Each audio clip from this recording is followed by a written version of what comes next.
एक शांत और सुंदर गांव था। चारों ओर हरियाली, तालाब और मिट्टी की खुशबू। गांव के लोग बहुत ही अच्छे थे। उसी गांव में दो मेहनती लोग रहते थे।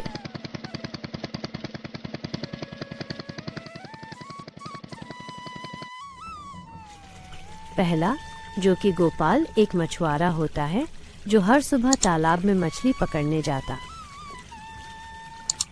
दूसरा व्यक्ति हरी, जो गरीब परिवार से था।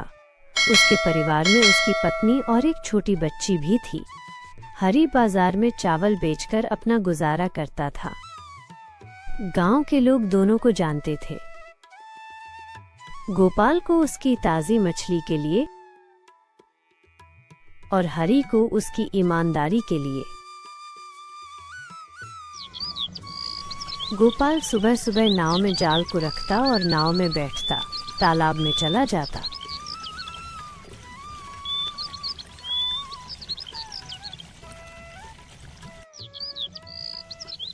मछलियां पकड़कर दोपहर तक लौटता और फिर ठेले पर उसको बेचता और बोलता, मछली ले लो मछली, ताज़ी और जिंदा मछली। मछली ले लो मछली, ताज़ी और जिंदा मछली। तभी गोपाल के ठेले पर एक ग्राहक आ जाता है और बोलता है, भाई गोपाल, जरा 2 किलो मछली देना, मछली ताज़ी है ना? भाई आप जानते हो मैं सिर्फ ताज़ी मछलियां ही बेचता हूँ। अरे भाई गोपाल, मैं मजाक कर रहा था। तुम और तुम्हारी मछलियां पूरे गांव में फेमस हैं, इसलिए तो गांव के सभी लोग तुम्हारे पास से मछलियां ले जाते हैं। ग्राहक मछली लेकर चला जाता। गोपाल मेहनती था पर खुश भी। उसकी मछलियां गांव वालों में बहुत मशहूर थीं, परंतु गोपाल ने हमेशा देखा कि उसके पास बैठा हरी कभी मुस्कुराता नहीं था। कुछ देर बाद गोपाल हरी के पास जाता है और बोलता है, भाई हरी, क्यों न तुम कोई और काम करते? ऐसे भी तुम्हारा चावल बेचने का धंधा अच्छा नहीं चल रहा। मुश्किल से 3-4 ग्राहक तुम्हारे पास आते हैं। चावल बेचने के अलावा मैं और क्या करूं? मुझे कुछ और काम भी नहीं आता।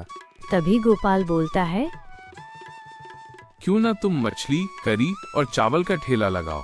तुम्हारे पास अच्छे चावल हैं और मेरे पास ताज़ी अच्छी मछलियाँ, जिससे मेरी मछली का बिक्री भी बढ़ जाएगा और तुम्हारा समय भी बदल जाएगा।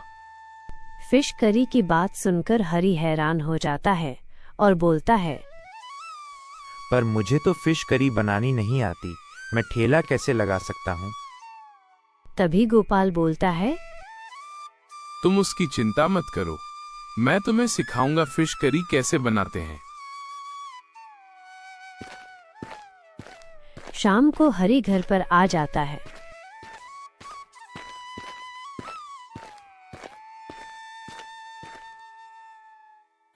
तभी उसकी पत्नी आ जाती है और बोलती है,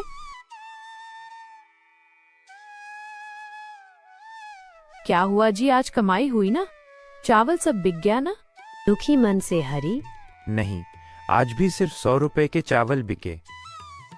ये सुनकर पत्नी नाराज हो जाती है और बोलती है, कब तक ऐसा चलेगा? हम 2 वक्त का खाना भी मुश्किल से खा पाते हैं।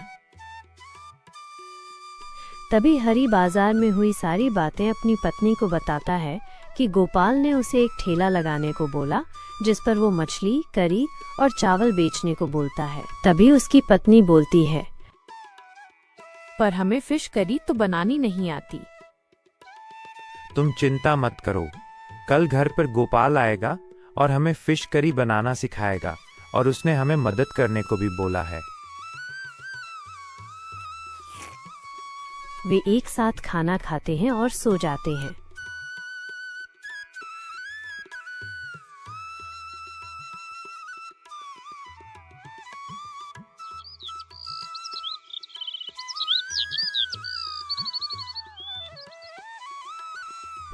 अगली सुबह गोपाल उसके घर पर आ जाता है और उन्हें फिश करी बनाना सिखाता है।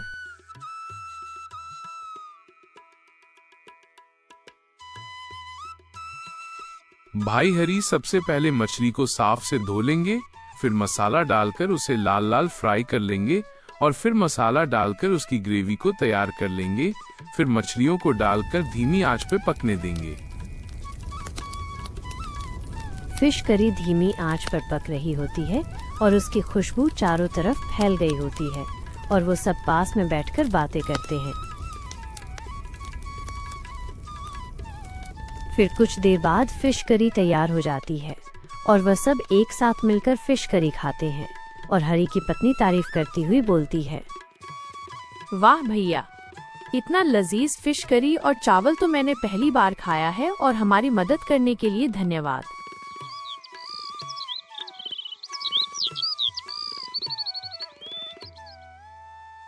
अगले दिन हरी बाजार में ठेला लगा लेता है। कुछ देर बाद एक ग्राहक उसके पास आ जाता है और बोलता है, खुशबू तो अच्छी आ रही है, कैसी प्लेट है? तभी हरी बोलता है, 60 रुपए प्लेट, जिसमें 2 पीस मछली के, चावल, ग्रेवी और साथ में सलाद भी। एक प्लेट लगा दो मेरे लिए। तभी हरी प्लेट को परोस देता है और ग्राहक ने जैसे ही पहला निवाला खाया वो खुश हो गया और बोला, वाह भाई, इतनी अच्छी फिश करी मैंने तो आज तक नहीं खाई। ऊपर से चावल कितने खिले खिले हैं, मजा आ गया। इसी तरह उसकी सारी फिश करी शाम होते होते बिक जाती है और वो खुशी खुशी घर आ जाता है और उसकी पत्नी पूछती है, क्या हुआ, आज बहुत खुश लग रहे हो? तभी हरी बोलता है, आज तो सारी फिश करी बिक गई और कमाई भी अच्छी हुई, सब बहुत तारीफ कर रहे थे। इसी तरह अब उसके ठेले पर ग्राहकों की भीड़ जमा हो जाती है। कुछ खाते और घर भी ले जाते थे और जो भी खाता उसकी तारीफ करता।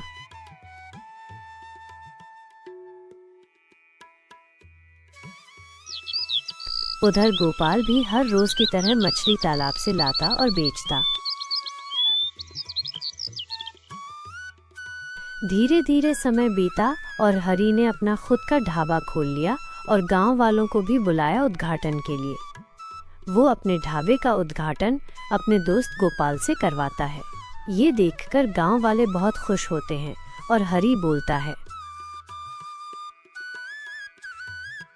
मेरी इस कामयाबी के पीछे का हाथ मेरे दोस्त गोपाल का है, जिसने मेरी बुरे समय में मदद की। ये सुनकर गांव के सभी लोग तालियां बजाते हैं और हरी की भी तारीफ करते हैं।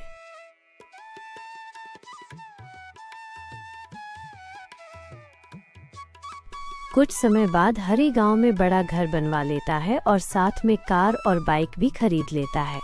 ये देख